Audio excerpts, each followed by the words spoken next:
y por él fue quitado, o se suspendió, o se eliminó el continuo sacrificio, dice la Reina Valera 60, o el sacrificio continuo, es lo mismo, o sea, el sacrificio diario. Ahorita les voy a explicar qué es eso.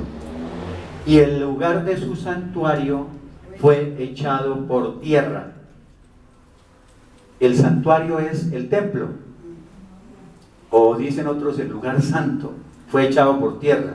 O sea, se profanó el santuario, se profanó el lugar de adoración. Entonces aquí hay que aclarar qué quiere decir todo eso. O sea, este cuerno pequeño quitó el continuo sacrificio, ¿ya? ¿Qué más hizo?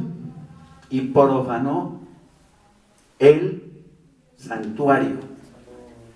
Acuérdense que los judíos en el templo tenían unas ceremonias, unos ritos, unos rituales, ¿ya? Ellos hacían unas ceremonias que ustedes las pueden buscar y las leen, unos rituales, ¿cierto?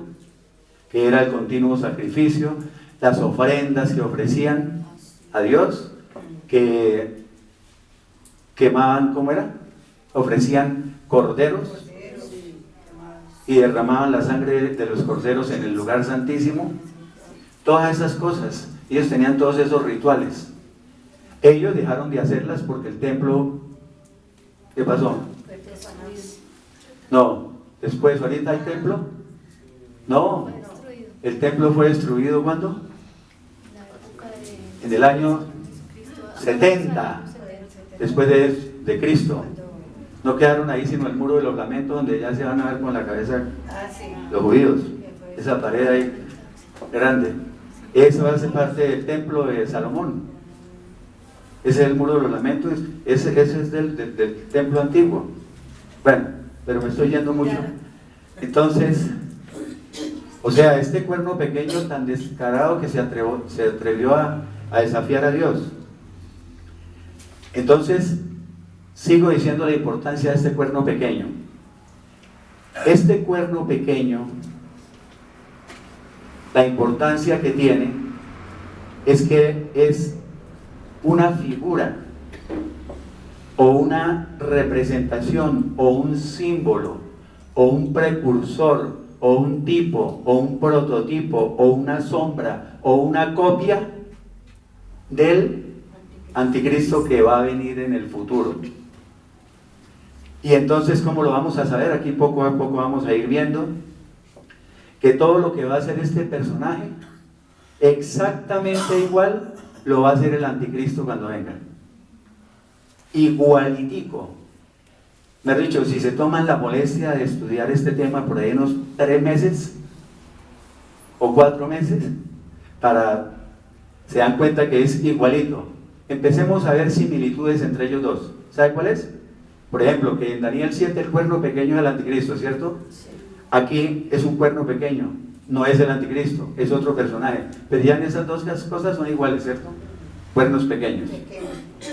Bueno, eso de que pisotea todos esos rituales, eso llega y acaba con las fiestas, con las festividades de los judíos, quita el continuo sacrificio, profana el templo y todo eso.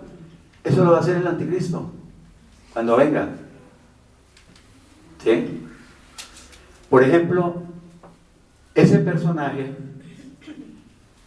no permitió, por ejemplo, que se llevara a cabo la fiesta de las enramadas, una fiesta que era muy importante en los judíos. Y en su lugar ofreció una fiesta al dios Baco, ¿sí? Que es el dios del vino y de los ¿qué? Del vino y de los placeres. Del vino y de los placeres. Y de ahí viene la palabra ¿qué? Bacanal. Bacanal. Un bacanal. ¿Sí? ¿Se han oído? Ah, bueno. Entonces profanó de todas maneras, de diferentes maneras el templo. Bueno. Versículo 12.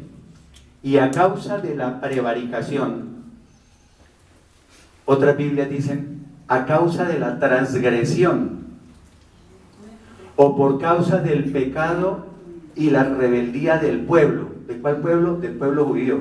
Porque es que el pueblo judío en esa época estaba en apostasía, estaba en la mundanalidad, en la inmoralidad, en el pecado.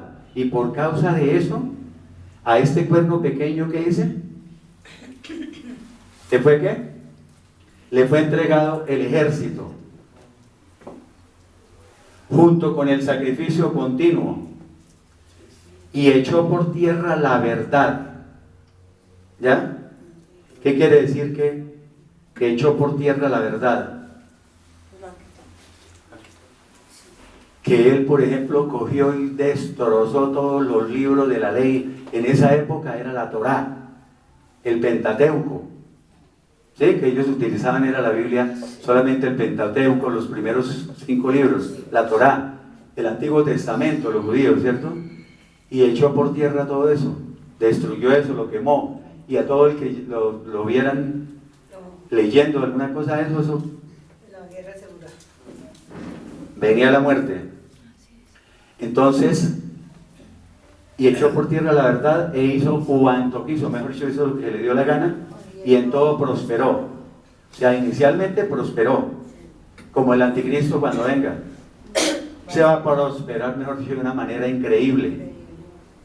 Pero después llega y tome, está quieto, sí. Llega su hora. Versículo 13. Bueno, antes de cambiar. Antíoco, por ejemplo, Antíoco se creía Dios. Él decía que era la encarnación de Zeus.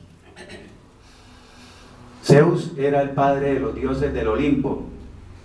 Para los griegos era Zeus, para los romanos Júpiter, pero son equivalentes Zeus y Júpiter. Y él decía que él era la encarnación de Dios, del dios Zeus. Así como el anticristo, cuando venga el anticristo, él también se va a sentir Dios. Y dice 2 de Tesalonicenses 2:4, capítulo 2, versículo 4, dice que se va a sentar el anticristo en el templo de Dios como Dios, haciendo de pasar por Dios. ¿Sí ven cómo son igualitos ellos dos? Y ya les digo quién es este personaje, ¿no? Todavía no hemos llegado a lo mejor. Entonces, incluso las monedas que acuñaba, el dinero, las monedas, ahí hacía que inscribieran en las monedas Teos Epífanes, o sea, Dios Epífanes. En las monedas tenía que tener esa inscripción.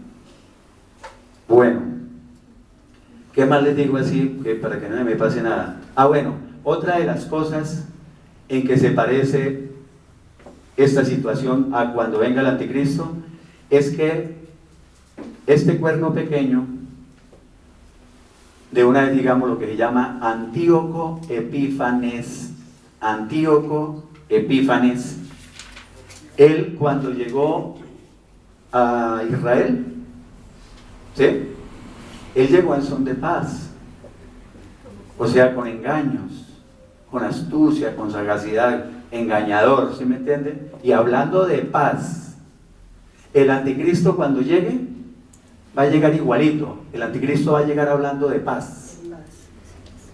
Incluso va a hacer un tratado de paz con el pueblo de Israel y con los palestinos, con los árabes y todas las naciones del Oriente Medio. Así va a llegar el anticristo, hablando de paz y firmando tratados de paz. Así fue Antíoco Epífanes. Pero Antíoco Epífanes llegó y mientras los engañó, y después llegó y mandó el general Apolonio. Sí, Apolonio. Mandó al general Apolonio a que los arrasara. Antíoco mató más de 100.000 judíos.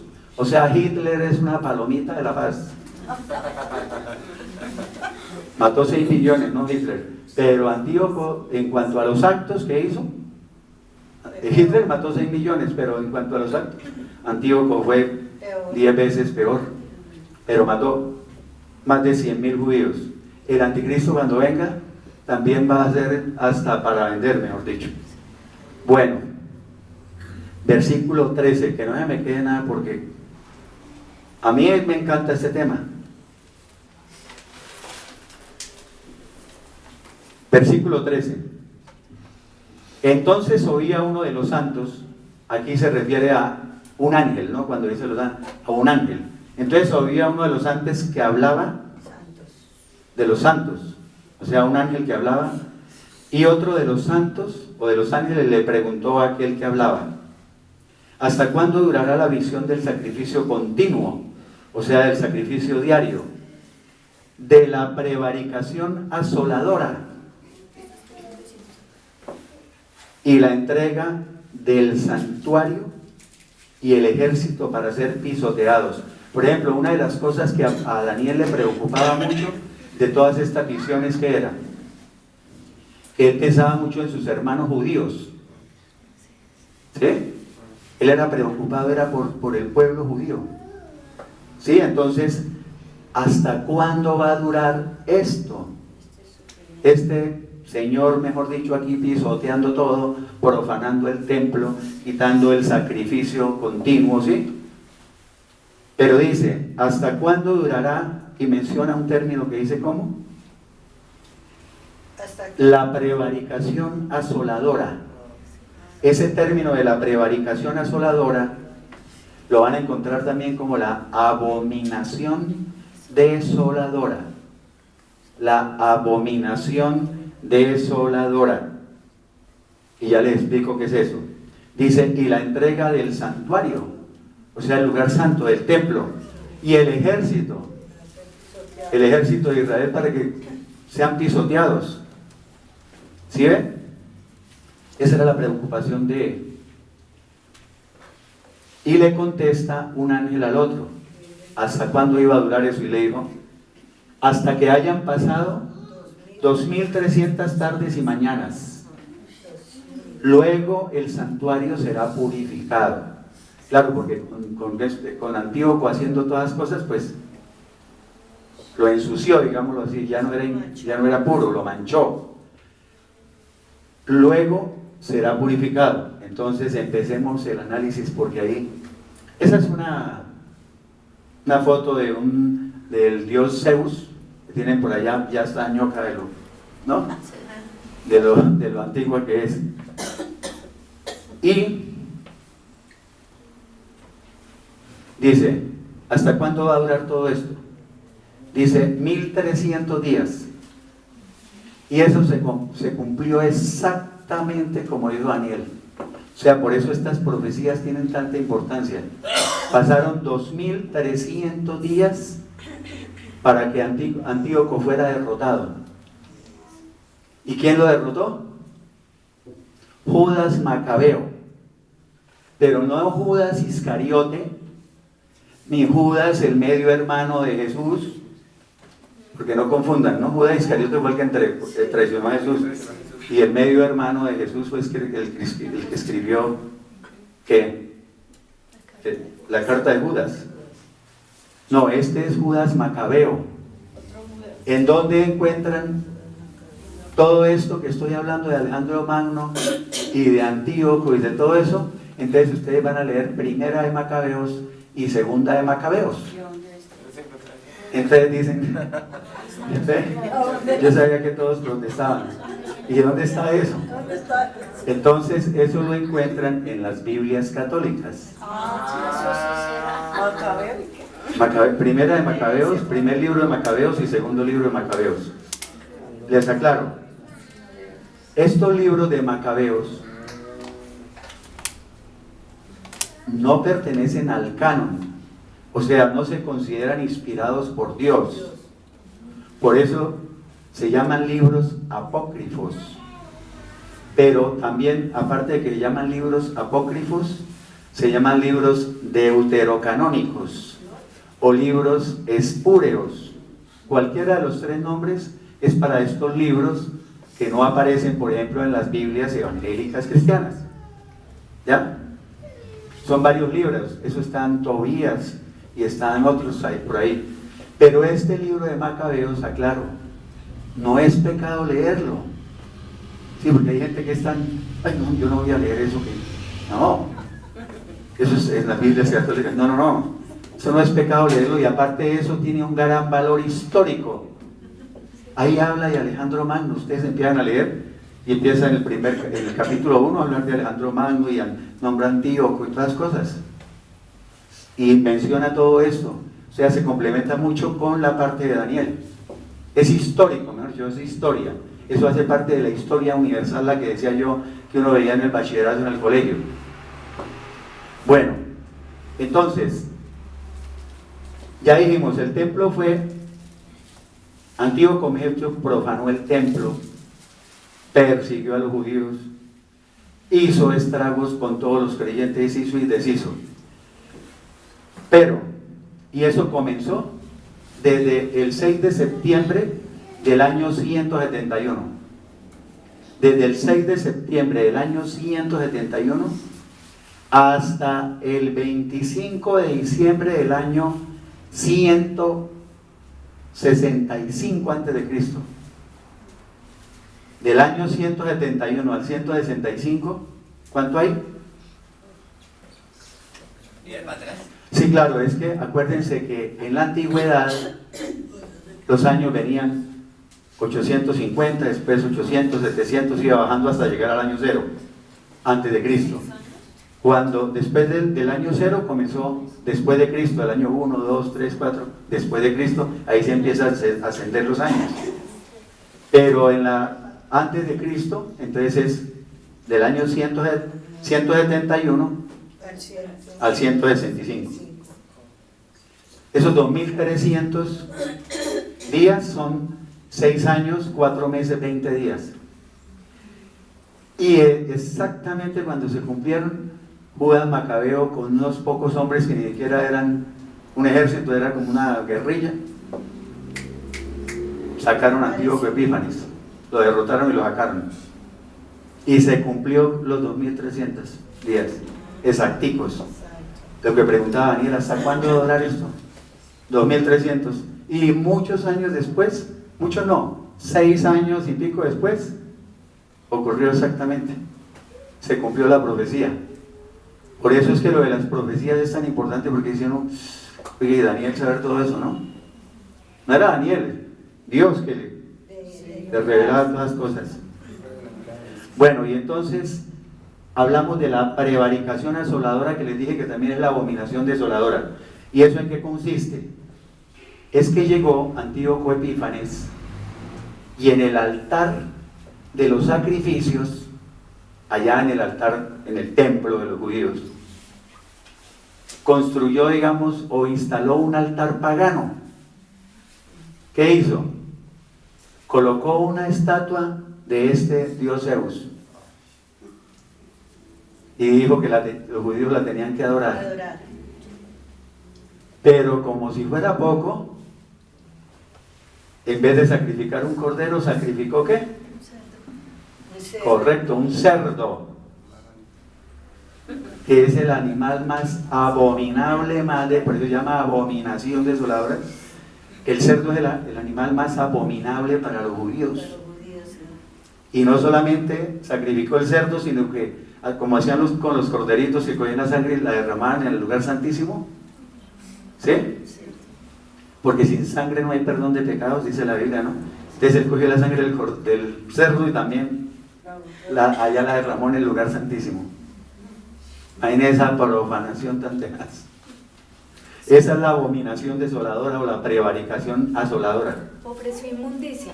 Se ofreció inmundicia. Inmundicia. ¿Ya? Entonces, el anticristo, cuando venga, espero que no se demore mucho, porque nosotros nos vamos antes de que aparezca. Entonces, nos vamos para el cielo, ¿no? Vivos. Entonces, en el arrebatamiento. Entonces el anticristo va a hacer lo mismo cuando esté aquí los 7 años de la tribulación, porque el anticristo va a estar en los 7 años de la tribulación. El anticristo entonces va a hacer lo mismo en el templo. Y entonces dicen, pero ¿cómo así? ¿Cuál templo? ¿Me dice que no hay templo ya? Entonces ahorita más adelante le explico. Pero va a hacer lo mismo, él va, y eso ya lo vimos, y el que me diga, mejor dicho, con eso me siento y más, ya lo he dicho como 3 veces en las predicaciones pasadas, Él va a poner una ¿qué? En el templo, cuando esté en la tribulación. Uy, ya tiene la mitad, con lo que dije de Antíoco. Va a poner una imagen también. ¿Se acuerdan que en Apocalipsis 13, una vez les mencioné, que el falso profeta va a hacer una imagen del anticristo, una imagen que habla y que hace que todos la tengan que adorar? Una imagen del anticristo, ¿se acuerdan que lo vimos? Y va a imitar todo lo que... Sí, entonces esa es la abominación desoladora cuando venga el anticristo también.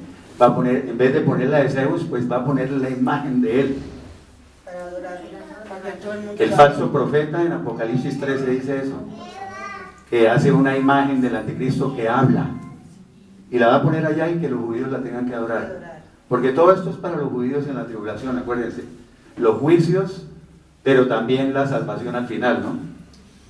Todos los juicios son contra el pueblo judío y contra los que se queden en la tribulación, pero y entonces dicen ustedes, ¿y también va a sacrificar un cerdo? Pues ahí sí no dice que no, pero yo digo, el cerdo es el mismo, que se sienta en el templo de Dios, él se va a sentar, dice 2 de Tesalonicenses 2:4, se sienta en el templo de Dios como Dios, dice, haciéndose pasar por Dios, y va a exigir que lo adoren. Esa es la abominación desoladora. Bueno, decía la importancia de por qué hay que nombrar a Antíoco, porque Daniel está profetizando para esa época, pero está profetizando para el futuro. Eso es lo que se llama doble profecía, o lo que se llama paralelismo profético, o lo que se llama profecía de doble cumplimiento, ¿ya? O lo que se llama profecía de doble interpretación, que se cumplió para allá, pero se va a cumplir también para el futuro. O sea, 2 pájaros de un tiro, mejor dicho. Bueno, entonces la abominación desoladora. ¿Y qué es ese, el continuo sacrificio?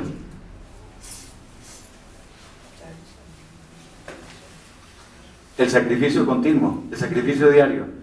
Eso eran varias cosas. Eso era los corderos que se sacrificaban continuamente. Siempre, eso era permanente. El pan que debía estar en forma permanente sobre la mesa de la proposición. Las lámparas que debían estar ardiendo continuamente. El fuego que debía arder continuamente en el altar y que no se apagaba nunca. El incienso que tenían que quemar cada mañana y al anochecer, permanente, en forma perpetua. Ese es el sacrificio diario. Bueno, continuamos. Ahora sí ya la cogieron más fácil, ¿sí o no? Daniel capítulo 8, versículos 15 al 19. Daniel y Apocalipsis les dije, son libros que si yo no entiendo Daniel, no puedo entender Apocalipsis. Si no conozco Apocalipsis, no puedo conocer Daniel. Son complementarios. Y aparte de eso, fíjense que ambos libros son difíciles. ¿Por qué? Porque está uno en el versículo 20 al 22 y toca saltarse uno al 9 anterior y después saltarse por allá al 27. Y hay partes donde aquí está hablando de la antigüedad y aquí el presente, no, y aquí está el futuro. Entonces tengo que eso tenerlo muy claro. Daniel 8, 15 al 19 dice: y aconteció que mientras yo, Daniel, contemplaba la visión y procuraba comprenderla, o sea, trataba de entenderla, se puso delante de mí uno con apariencia de hombre. Siempre que ve la gente de apariencia de hombre o semejante a un hombre, la gente dice que Cristo, ¿no? No, aclaremos. Ahorita va a decir clarito quién es, porque ahí yo vi unos que escribieron que es Cristo, que es una teofanía, escribió un escritor. Una teofanía quiere decir una aparición de Cristo en la antigüedad, ¿ya? Y no, aquí lo dice claramente quién es. 16, versículo 16. y oí una voz de hombre entre las riberas del río Ulai, ¿se acuerdan? Oí que gritó y dijo, Gabriel. ¿Quién es ese hombre? Gabriel. ¿Quién es Gabriel? El arcángel Gabriel. El arcángel Gabriel siempre ha sido el arcángel, ¿qué? Mensajero. ¿Se acuerdan que el arcángel Gabriel fue el que le llevó el mensaje a María? Aquí le va a llevar el mensaje a Daniel. Mientras que el arcángel Miguel es el guerrero, el de las peleas. Enséñale a este la visión. Se oye como, ¿no? Como despectivo. Enséñale a este la visión. Versículo 17. Y vino luego cerca de donde yo estaba, o sea, Gabriel, y con su venida me asombré. O sea, me asusté, me llené de temor, me aterroricé. Y me postré sobre mi rostro, o sea, caí de rodillas. Aclaremos, eso no es adoración. Porque muchos piensan que siguen insistidos a pesar de que Gabriel diciendo que es Cristo y que lo estaba adorando. No, fue de la pálida que le dio ¿sí? Sí, del susto, de la presencia le dio la pálida.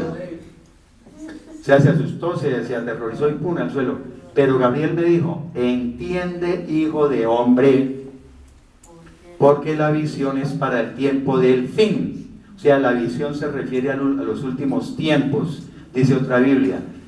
Tiene que ver con la hora final, dice otra Biblia. Entonces aclaremos eso.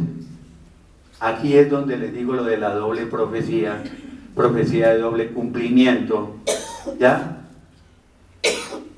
Profecía de doble interpretación, que es para la antigüedad pero también para el futuro, porque esta profecía que está diciendo sobre Antíoco Epífanes y sobre toda esa profanación del templo y todo eso era para 6 años después para todos esos años después de Daniel, ¿cierto? Daniel lo estaba profetizando y ocurrió. Todo eso ocurrió. Para nosotros eso ya es historia. Pero de paso le está diciendo, para el tiempo del fin, los últimos tiempos de los que estamos, también va a ocurrir esto mismo, refiriéndose al anticristo y todo lo que va a hacer el anticristo. ¿Queda claro? Bueno, versículo 18. Mientras él hablaba conmigo, caí dormido en tierra sobre mi rostro. O sea, caí en un sueño profundo de cara al suelo, pero él me tocó, o sea, me despertó y me hizo estar en pie, o sea, me obligó a levantarme. Y dijo, yo te enseñaré, o sea, te mostraré, te voy a dar a conocer, ¿qué? Lo que ha de venir, o sea, lo que sucederá al final de la ira. Voy a explicarte lo que sucederá después en el tiempo de la ira. ¿Cuál es el tiempo de la ira? ¿Y cuándo es eso? Las copas de la ira, ¿cuándo es? En la tribulación. Está hablando para ambas. Lo que has visto pertenece al fin del tiempo. Dice ahí, ¿cómo? Es que yo tengo otras anotaciones. Porque eso es para el tiempo del fin. O sea, entonces interpreta, Daniel, esto es para dentro de un tiempo, esto no es para usted en este momento. ¿Sí? Acuérdense que faltaban años.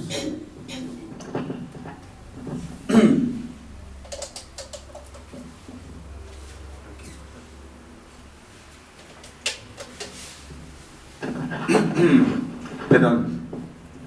Acuérdense que faltaban años para que se diera cumplimiento a todo eso, ¿cierto? Pero también eran para estos últimos tiempos, para los últimos tiempos. ¿Sí quedó claro? Bueno. Es que por eso a varios yo les decía, estudiense el capítulo 8 antes de venir, estudiense el 8 para el tiempo del fin. Cambiamos.